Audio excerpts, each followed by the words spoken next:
y acá estamos con Juli Barrera, una genia. Ella es médica, anestesista. Uy, no lo va a decir bien. Siempre tengo que decir anestesiólogo y yo le digo anestesista. Y hoy con un máster en suplementación, cosa que me parece súper interesante porque la gente tiene mucha necesidad de entender esto, que de golpe tiene que suplementarse. ¿Por qué suplementarse si yo con lo que como me alcanza? Bueno, entonces, recién una de las cosas importantes que me gusta recalcar es que habíamos dicho que los aminoácidos esenciales necesitamos adquirirlos de afuera por medio de los alimentos, y las vitaminas, excepto la vitamina D, que uno la puede consumir por medio, generarla por medio del sol, también necesitaríamos consumirla por medio de los alimentos.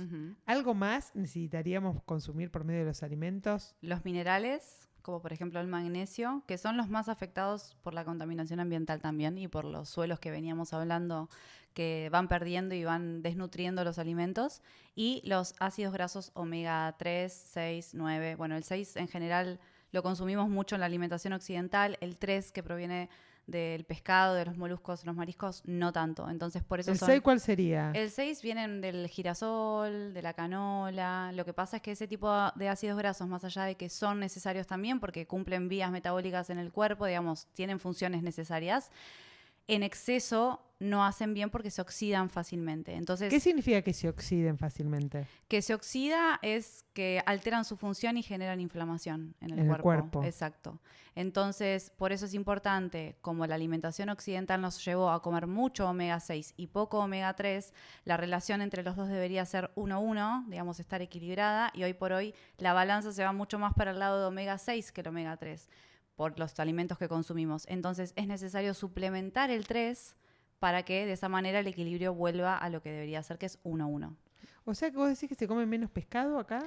No solamente que se come menos pescado, sino que tampoco se recomienda hacerlo mucho porque también tiene muchísimo mercurio, aluminio. Entonces, es como, por eso te decía que estamos complicados con la alimentación. Está bueno tener una base de suplementación de antioxidantes, de antiinflamatorios naturales, una alimentación antiinflamatoria, y sin duda también acudir a ciertos nutrientes como es la clorela, la tierra de diatomeas, la zeolita, que son nutrientes que ayudan a quelar un poquito los metales. A que vos los elimines, los metales pesados. Sí, lo que pasa particularmente, capaz me voy de tema si te empiezo a hablar de esto, ¿no? Lo que pasa con los metales pesados es que se van acumulando, salvo que sea una intoxicación aguda con una dosis altísima. ¿Cómo me puedo dar cuenta si me intoxiqué? Tenés que hacer agudo, tenés síntomas que te llevan al hospital. Por ejemplo, no sé, la intoxicación por plomo puede estar con diarrea, vómitos, pero bueno, tiene que haber un contexto también. Pero lo crónico va pasando de a poquito, sin que te enteres, sin que te des cuenta, con el agua que tomás, con los alimentos que comés. Hay lugares que están muy intoxicados, no sé, el arsénico, hay lugares acá cerca, Pilar tiene arsénico en el agua. Bueno, Mercedes es impresionante. Entonces, uno no se va dando cuenta, pero se va acumulando. ¿Y dónde se acumulan? Como si fuese abajo de la alfombra, en pelo y uñas. Entonces, la mejor manera de hacer un diagnóstico de intoxicación por metales pesados, aunque sea crónico, es con un mineralograma que estudia un fragmento de pelo o de uña y evalúa cuán acumulados están en tu cuerpo. El pedir el laboratorio de sangre, aluminio, por ejemplo, no sirve porque es como una foto del momento. No nos enteramos qué grado de intoxicación tenés. Por eso yo no pido los metales. Lo mismo que me pasa con el magnesio, lo mismo que me pasa con la vitamina C. No lo pido en sangre porque no tiene sentido. Es como perder ese estudio de laboratorio porque no te da realmente una certeza de cuánto tu cuerpo tiene. ¿Y cómo te podés dar cuenta por medio de la clínica? O sea, uno va buscando tratar de ser lo más objetiva posible. Y vos decís, bueno, todo esto no lo puedo evaluar en un laboratorio, que uno siempre busca la exactitud con esos números, pero también a vos te da la experiencia como profesional donde desarrollás la clínica. Y me pasa, por ejemplo, actualmente con algunos pacientes que ya venimos trabajando en todos los aspectos desde la medicina ortomolecular para mejorar su calidad de vida o la sintomatología que tienen. Sobre todo suele ser cansancio. Descartamos la parte hormonal, descartamos la parte de nutrientes, entonces yo sospecho que puede haber una intoxicación por metales pesados y de hecho mi sugerencia fue que se haga un mineralograma. En su defecto el oligoscan, que es otro estudio, digamos, como que te evalúa la zona tenar, que es esta, sí. Y entonces también puede evaluar, no es para mí... ¿La atrofia qué te evalúa? No, la atrofia no, evalúa los minerales y los metales haciendo un escáner de esta parte. Que también se usa mucho, pero bueno, obviamente que el mineralograma es directamente al lugar donde se acumulan. O por ahí caída de pelo excesiva, bueno, cosas que uno ya no puede descartar de lo que te comenté, lo que sería nutrientes u hormonal u otra causa, y bueno, puede ser la intoxicación.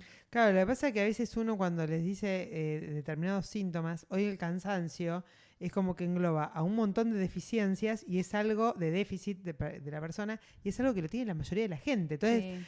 siempre que digan cansancio, dices, bueno, entonces me puede estar Soy pasando. yo. Claro, y caída de pelo también. Sí. Porque son cosas hoy en día muy cotidianas. Sí, pero antes de, digamos, lo primero que uno piensa es que puede ser hipotiroidismo, que puede ser un termo hormonal, o que está tomando pastillas anticonceptivas, o que le faltan nutrientes, aminoácidos. Después, o estrés, claramente. Después pensás capaz que en lo de los metales. Más allá de que todos, si nos hacemos un estudio, estamos seguramente. Pero bueno, en mayor o menor medida va cambiando según el paciente. Juli, nombraste hipotiroidismo y si bien no es tu rubro, o sea, no es que, no sé si vos estudiás específicamente eso, pero ¿cuánta gente con hipotiroidismo? Lo que pasa, bueno, hay mucha gente con hipotiroidismo, hay mucha gente con enfermedad celíaca o intolerancia al gluten, y esto tiene que ver porque justamente estamos expuestos a contaminación ambiental, al estrés, y sobre todo hay de estas dos porque embriológicamente cuando nos formamos vienen de la misma capa, ¿entendés? Los dos tejidos. Más allá de que después uno está en un lugar y otro está en otro, provienen de la misma parte. Entonces cuando el sistema inmune se afecta o se activa Claro, contra como el sistema uno... nervioso y la piel. Exacto. Cuando el sistema inmune actúa sobre uno, puede llegar a actuar sobre el otro tejido también. Ahora, nombraste la celiaquía y yo tengo un tema con eso. Porque yo digo todo lo que pienso y vos... No, nos vamos, porque hay tanto que no nos alcanza. No nos alcanza. Yo tengo un tema con eso. Y vos después corregime si no te parece que es así o cómo es tu mirada como médica con eso. Pero yo desde mi punto de vista quiropráctico, a veces atiendo a personas que vienen y me dicen, me detectaron que tengo la enfermedad de la celiaquía. Y yo me quedo escuchando, porque... Viste, también me pasa con que se creen que por tener escoliosis y rectificaciones también están enfermos y no lo están, porque te hablan de un diagnóstico como si hubiese el diagnóstico por una enfermedad, si no sería una condición. Entonces, cuando me dicen de la celiaquía, yo digo, che, pero escúchame, ese cuerpo que se está expresando diciendo que las harinas o el azúcar o determinadas cosas, sobre todo las harinas en el celíaco, le hace mal. ¿Es un cuerpo que está sano o que está enfermo? Porque en realidad te está diciendo, che, no consumas más de esto porque nos puede producir inflamación a nivel orgánico y a nivel de las articulaciones.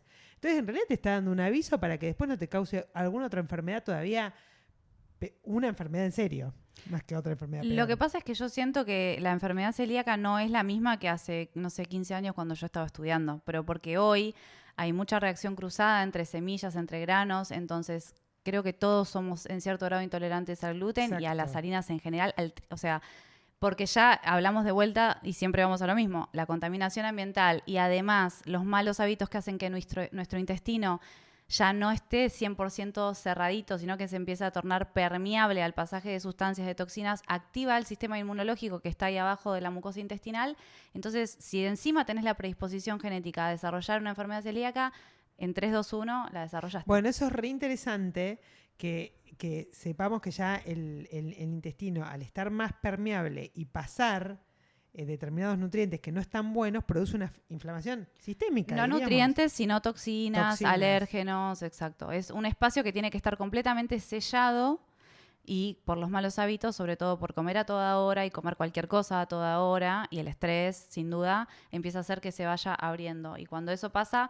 pasan esas sustancias a través de las células y llegan a esto que te decía, el tejido. Como el intersticio y ahí... El espacio, claro, el tejido linfoide o que digamos de inmunológico que está debajo de la mucosa intestinal es enorme porque pensá que es la línea de defensa. O sea, el intestino es un filtro súper importante para protegernos del medio ambiente, o sea, del ambiente. Y cuando está permeable, estamos propensos a que cualquier cosa pase y terminemos desarrollando. ¿Se puede revertir si vos tenés un intestino permeable por toda la mala alimentación y todo lo que estamos hablando y empezás a generar toda esta inflamación a nivel de todo el cuerpo? Sí. ¿Se puede revertir esa permeabilidad intestinal? Sí. Es re divertido. Es re divertido ver los resultados. ¿En serio? Sí. Y ahí estaríamos encarándolo por el tema de la sueroterapia. Sí, tanto de la sueroterapia como de la suplementación, porque ahí va, ¿no? Vía oral. Vía oral. Sí, yo me di cuenta que al final estoy usando muchísimo la suplementación también para tratar pacientes que están cursando algún tipo de síntoma o patología. O para mejorar su calidad de vida. Ni hablar, pero me di cuenta de que hay mucha gente que está muy enferma y que a través de la suplementación y hábitos saludables se empieza a revertir completamente. ¿Cómo qué, por ejemplo? Candidiasis, una barbaridad. Explica que... Candidiasis es, cándida, el que es más una Hongo. patología, digamos, femenina, porque suele afectar también la parte, digamos, ginecológica, Claro, ¿no? Es una de la las causas vagina. de ardor, de picazón, de un flujo diferente, es muy molesto, y suele estar muy relacionado con un intestino enfermo también. Entonces el abordaje también, en general termino siempre abordando el intestino para cualquier motivo de consulta. Bueno, de hecho se demostró que hay neuronas en la parte intestinal y decían como que tiene una importancia. Es el primer cerebro, se crea antes que el sistema nervioso central. Es mucho, o sea, el primer cerebro está en el intestino. Bueno, es que de hecho cuando estás mal de la panza no te puedes concentrar en nada. No. Si te sentís mal la parte gastrointestinal y digestiva es como que estás todo el tiempo en una sensación de malestar permanente. Bueno, otra cosa que aprendí ahora como de grande y no en la facultad es de la importancia de la microbiota, que es, digamos, tenemos más células más células de la microbiota que las células que tenemos en el cuerpo. O sea, esos microbios Ahora, nos comandan 100%. Lo que te voy a decir está súper sacado de contexto. Te voy a salir con una cosa que yo vi de Bruce Lipton, que quiero ver si, ¿estás de acuerdo? Decís, bueno, no, en esto no me voy a meter porque no lo sé bien. 2 cosas escuché el otro día, lo leí de él. Y él habló de las amígdalas y del apéndice.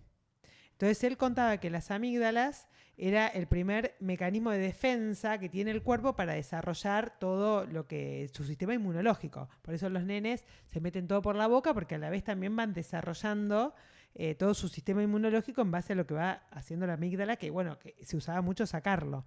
Que él está de acuerdo con las vacunas, pero orales. Porque dice que si te la haces por vía endovenosa, se pierde esta barrera y este mecanismo de defensa que es tan importante. Eso por un lado. Y después lo que dijo del apéndice, que ahí va la pregunta, decía que el apéndice lo que se demostró que era el reservorio de todas las bacterias y todo que necesita la parte intestinal como mecanismo de defensa. Por ejemplo, que como que quedan guardadas ahí. Entonces vos tomás antibióticos, te barre toda la microbiota. Entonces tu apéndice empieza a liberar todo eso, como que te regenera, te ayuda a regenerar la microbiota. Y la mayoría de las personas no lo tienen, o muchas, porque se opera de apendicitis. Sí, lo que pasa es que se opera porque corre riesgo su vida. Porque realmente es así.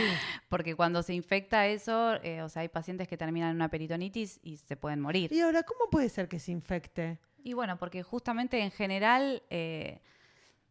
Porque yo digo, y si eso cumple esa función, es muy nuevo lo que yo leí, no digo que... y yo estuve chusmeando algo también parecido de una chica que es una genia en esto de todo lo que es microbiología, muy genia, pero no estoy tan metida en tema. Lo que sí te digo es que si se saca es porque es necesario, no de manera profiláctica, salvo que te vayas a la Antártida y te la sacan por si te puede agarrar ahí, pero en general... Ah, ¿en serio? Sí. No lo sabía. Sí, para evitar una cirugía de urgencia. Pero nada, en serio? caso de que esté infectado... Hay que sacarlo porque te puedes morir. Bueno, pero viste, yo a veces digo, tantos paradigmas han cambiado que hay veces que quizás uno no interprete bien algunas cosas. Bueno, ya sé, si hay una infección es la medicina por eso pero bueno, sí, eso no te lo puedo decir porque cuando yo he operado muchos apéndices de guardia y cuando el paciente está infectado está muy mal. No podés dejarlo estar y darle probióticos, no, o sea, lo tenés que sacar. Sí, obvio. Pero bueno, la idea es prevenirlo y seguramente con buenos hábitos saludables no tendría por qué verse afectado el apéndice. Bueno, entonces, cuando hablamos de que el intestino permeable se puede recuperar y hablamos de la suplementación, es acá donde a mí me gustaría hacer un parate para ser claros y dejar eso claro. ¿Qué diferencias vos encontrás con la suplementación endovenosa y la suplementación vía oral? Y después vamos a hablar del intestino permeable, que me parece súper interesante porque hay un montón de personas que están sufriendo de eso hoy en día. Sí, todos. La parte endovenosa tiene digamos, lo más interesante es que permite administrar dosis mayores de las que uno puede administrar por vía oral, básicamente porque se saturan los receptores, como te mencionaba. Por ejemplo... ¿Se puede aclarar un poco eso de los receptores? Exacto, es lo que te decía. Por ejemplo, la vitamina C, yo te había comentado que hasta 5 gramos vía oral uno puede tomar porque si superas esa cantidad te puede provocar diarrea. Endovenoso vos podés poner los 5 gramos, 10 gramos, 20 gramos, 50 gramos, como se usan para el tratamiento metabólico del cáncer, sin ningún tipo de inconveniente porque va directamente a la vena y entonces evita el pasaje digestivo. ¿Está bien?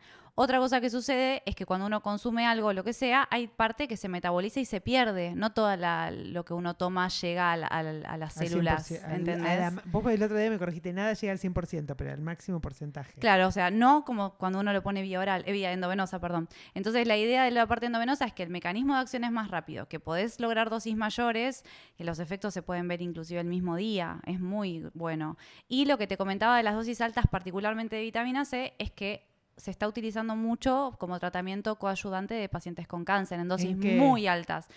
Particularmente la vitamina C tiene una característica que es que a determinada dosis es antioxidante, pero cuando supera los 10 gramos... ¿Qué sería que sea antioxidante? Justamente que da electrones a las células para que no se oxide, porque cuando hablamos de oxidación es que se pierde un electrón en lo que es la parte bioquímica y entonces es como niños malos que le van sacando electrones a las células o a las partes de la célula, generan inflamación y las van destruyendo. Es algo normal igual a nuestro cuerpo la oxidación porque es un mecanismo en el cual se va comunicando célula con célula. El tema es cuando la oxidación supera los mecanismos antioxidantes, que es lo que nos pasa hoy en día. Claro, cuando se zarpan. Nos zarpamos de oxidación. Sí. Nos zarpamos y no tenemos las herramientas para afrontarlo. ¿Uno lo puede ver reflejado en algo? En todos los síntomas que se te puedan ocurrir lo puedes ver reflejado. O sea, desde tener canas en exceso, estar cansado, no tener energía, no dormir bien, la piel deteriorada. La oxidación en realidad es la causa, pero se va viendo reflejada en un círculo vicioso de inflamación y oxidación. Bueno, entonces la vitamina C, por un lado con eso... Claro, te contaba esto, que es la más marcada en dosis altísimas, que no las podés llegar nunca a lograr por vía oral, menos de una sola vez. Tiene un efecto buenísimo como para trabajar sobre las células cancerígenas neoplásicas. Bueno, y ahí vas a decir, porque vos dijiste que tenía 2 funciones importantes la vitamina C. Una para la parte oxidativa. Exacto. Y otra para el tema del cáncer. Y del colágeno habíamos hablado. Claro, igual se está usando endovenosa, por eso te digo, en dosis altas, endovenosa actúa como oxidando a la célula mala. ¿Me explicó? Entonces en el cáncer tiene una acción dual. En el cáncer tiene un protocolo muy especial porque el paciente con cáncer tienen que tener muchas cosas en cuenta, pero en dosis muy, muy altas podés lograr afectar a la célula cancerígena. En cambio, en dosis bajitas, vos le estás aportando cosas buenas a la célula. ¿Entendés? Es como que tiene dos acciones.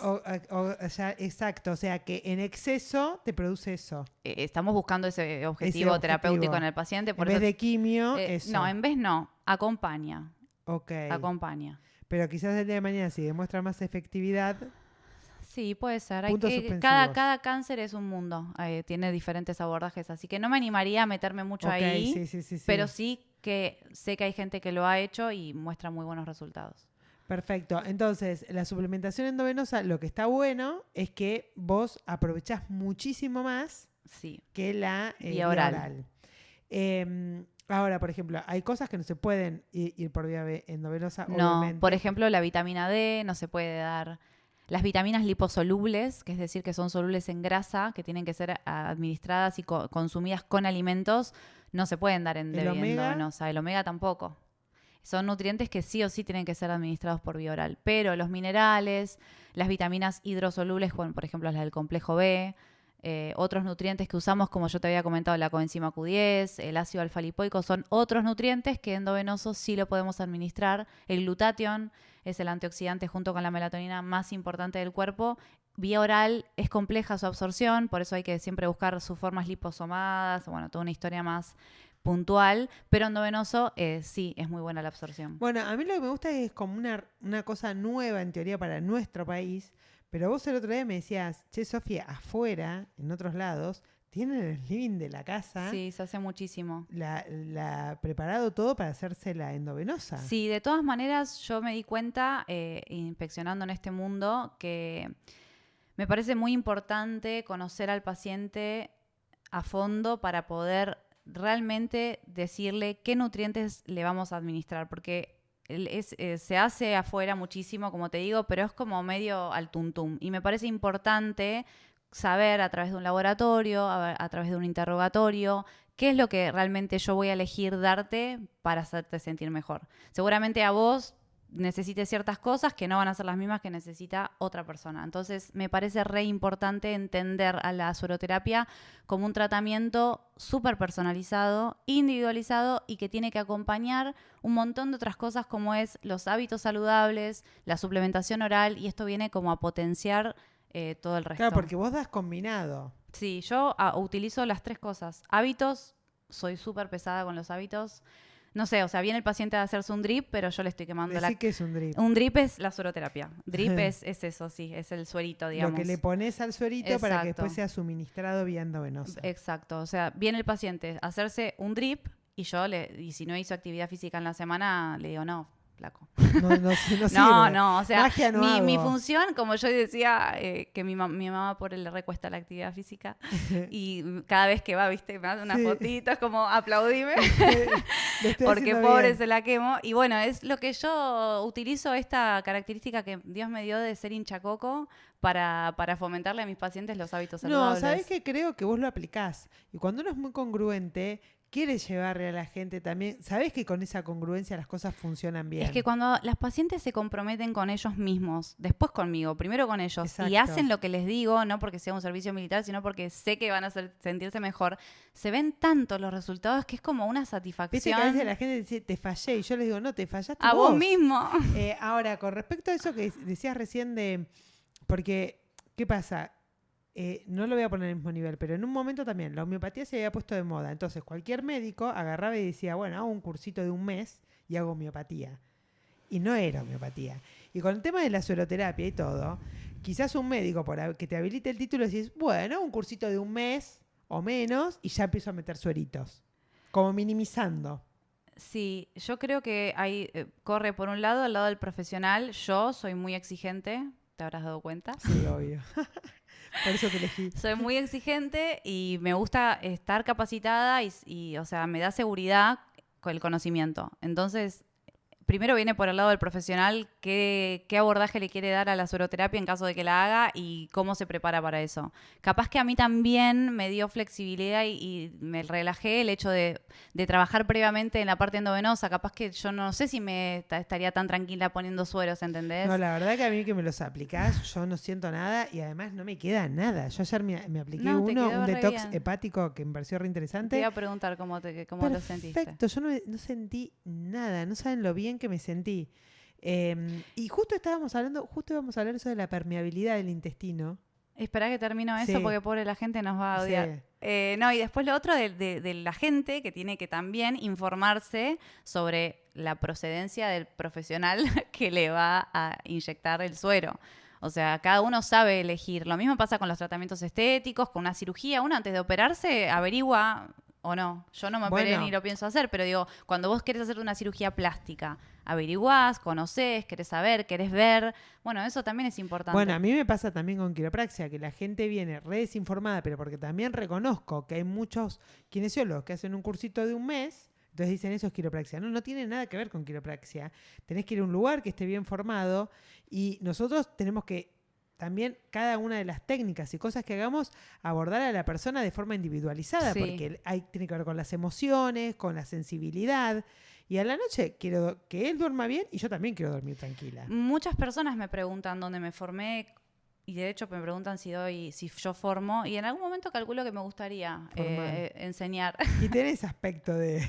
Pero porque me parece que estaría bueno poder enseñar mi experiencia también, que la fui haciendo bastante sola, porque esto no es una residencia como anestesia, que tenés alguien mayor que te va explicando cómo hacerlo. Esto es... Bueno, lo que pasa es que esa está la habilidad también del profesional, porque hay una parte clínica, que eso es la viveza. Los libros los pueden leer todos, pero la interpretación del paciente que uno atiende es distinto y ahí es donde está la habilidad de cada profesional. Sí, sin duda. Porque la fiebre puede venir por un montón de cosas, se la bajas con ibuprofeno y se le pasa. Ahora, si la fiebre persiste y hay que ver de dónde viene, ahí es donde el profesional se luce porque tenés que ir viendo por dónde ir encarando y te vas a ir dando cuenta a veces por la clínica. Sí, yo lo que le digo siempre a mis pacientes es que yo vengo a funcionar como un triage, digamos, o sea, como si fuese su médico de cabecera. Yo no les voy a poder resolver todos los problemas, porque para eso hay alguien que estudió y se especializó en endocrinología, hay alguien que estudió y se especializó en gastroenterología. O sea, yo no pretendo ser multitasking, sino que realmente yo los ayude a mejorar su calidad de vida con todas estas herramientas que yo te comento, y que en caso de que por ahí sea necesario hacer algún ajuste en algo que me excede, que esto también es importante de los profesionales, entender a veces que tenemos que apoyarnos en otras personas que piensan como nosotros, pero que se dedican a otra parte, y trabajar en red. Eso es lo que tiene de bueno, ¿no? Igual también, Juli, vos podés tener más un enfoque a determinada parte del funcionamiento del cuerpo, pero siempre tenés lo general. O sea, como que ya hoy no se usa. Está bien que existe el endocrinólogo, que existe diferentes especialidades. Se perdió la atención primaria de la salud, hace mucho se perdió, o el médico de familias se recontra perdió. La medicina preventiva viene ahora un poco a traer eso de vuelta, ¿no? Lo que pasa es que también se busca en lo que a veces uno aconseja, porque hay una parte que a veces te da todo bien y vos a veces aconsejás a un paciente. Y cualquier consejo que le podés llegar a dar, que después resulta ser otra cosa, viste, la gente también está buscando un culpable de por qué funcionan así. A veces vienen a mí a quiropraxia y me dicen, no, porque el traumatólogo me dijo que no me da una solución. Es que no, porque a veces el traumatólogo se dedica a fracturas, se dedica a enfermedades. Entonces vos tenés que entender también la función de cada uno y qué cosas estás haciendo vos que no están buenas para tu salud. Porque a veces este tipo de cosas, como comer harinas o determinados alimentos que producen una inflamación en todo el organismo, incluido las articulaciones, a veces también generan malestares. Entonces la gente tampoco empieza por uno a ver con pequeñas, grandes cosas cómo modificar su salud. Sí, y yo creo también que la gente piensa que el médico es Dios sobre la tierra. Y somos humanos, y nos equivocamos y tenemos dudas y por eso consultamos. Entonces es como que hay que bajar un poco las pretensiones también. Sí, pero también que yo a veces escucho personas que no tienen ninguna enfermedad y dicen, no, porque no sé, el médico me dijo que haga esto, que no haga esta actividad física o que haga la otra. Y le digo, y bueno, podés decidir si estás sano. Bueno, eso es importantísimo, digamos, el sentido común. ¿Me entendés? Es porque también hay muchas cosas que están de moda y vos te vas a ir al profesional que por ahí piensa de una manera y vas a otro, piensa en otra. ¿Y con cuál te vas a quedar? Quizás los dos están acertados, pero vos te tenés que fijar qué va con vos. Bueno, a mí me llegan los pacientes diciéndome que escucharon a menganito, a fulanito, que dijo que tenían que suplementar tal o cual cosa. Y bueno, pasa esto que te digo, que el exceso de información a veces hace que la gente se corte sola y haga cualquier cosa. Yo estuve media distanciada con la medicina en un momento y ahora estoy recuperando de nuevo una buena relación, porque me empecé a encontrar con profesionales así, Juli, como vos, con un concepto diferente. Entonces yo dije, no es que la medicina está mal, es que el tipo de ayuda que yo necesito quizás va a ir, yo tengo que buscar los profesionales que a mí me den confianza. Es que en la facultad no nos enseñan a prevenir, nos enseñan a las enfermedades y a cómo tratarlas con tal o cual medicamento. No nos enseñan prevención, o sea, no nos echen la culpa. No, obvio, por eso es lo que nos enseñan. Lo bueno es que ahora se está cambiando mucho el paradigma, está buenísimo que hay personas que van terminando la facultad y se quieren darle de lleno ya esta parte y es genial porque, bueno, es lo que se viene en realidad. Y lo que pasa es que también va a empezar a pasar que muchos que se reciben se empiezan a inspirar de verte a vos por ahí en las redes hablando de determinadas cosas y dicen, no, a mí y están en un hospital matados y dicen, no, a mí la medicina me gusta. Pero me motivó todo lo que está haciendo Juli. Y sí, la medicina te gusta, pero a veces te deja de gustar cuando la pasas mal. Exactamente, pero bueno, darle una vuelta de tuerca y todo lo que vos pudiste estudiar y todo lo que sabés y todo lo que viste en la clínica, hoy poder aplicarlo como vos dijiste, en vez de personas anestesiadas, en personas que tienen ganas de vivir al 100%, como me pasa a mí. Yo fui a verte a vos porque quiero estar en mi máximo potencial, siempre, y necesito de tu ayuda. Porque sos la que estudiaste y sos la que sabés cómo funcionan todas estas cosas. Entonces, tener confianza en el profesional que uno elija, ver las variantes que hay, no tener miedo, entender hoy que está la suplementación que tiene un porqué. O sea, que no es que a uno se le antoja decir empiecen a tomar pastillitas, no. Porque tanto vos como yo no estamos muy a favor de todo lo que sea no natural para el cuerpo. pero sí a veces es necesario porque lo tenemos que suplementar y ya lo explicamos. Y bueno, y que la gente empiece a saber qué es la suplementación endovenosa, qué es la suplementación vía oral. Y también aprovechar a decir puntualmente que cuando uno no come ciertos y determinados alimentos, en el caso de los veganos, por ejemplo, los vegetarianos, hay nutrientes que hay que suplementar siempre, Sí, o sí. porque no lo van a conseguir otros alimentos. Entonces, nada, es esto. Bueno, y que los veganos, Concientizarse. como yo, empezar a abrirse también y ver todos los avances que puede llegar a ver y qué cosas podemos elegir sí, qué cosas elegir no, cuáles son las menos dañinas, cuáles... Pero empezar a abrirse, todos nos tenemos que abrir, porque si no nos quedamos todos cerrados y no incorporamos nuevas cosas. Y bueno, en ese sentido sí la vida es una sola. La tenemos que vivir al 100%. A full. Bueno, me alegra esta parte del podcast. Hay un montón de podcasts más que vamos a hacer con Juli porque nos quedan un montón de temas. Sí. Desde las drogas legales e ilegales, hablar bien lo de la permeabilidad intestinal. Sí. Bueno, ya te darás cuenta que charlando nos damos cuenta toda la info que tenemos para dar, que tenés para dar y la necesidad que hay del otro lado de informarse. Sí. Juli, es un placer tenerte acá porque de lo que te pregunte me haces un desarrollo espectacular. Hasta que llegue algo que no sepa. No, informar, porque eso es lo que te gusta. Me gusta. Así que bueno, muchísimas gracias, Juli. Gracias. A Nos vos. vemos en el próximo. Dale.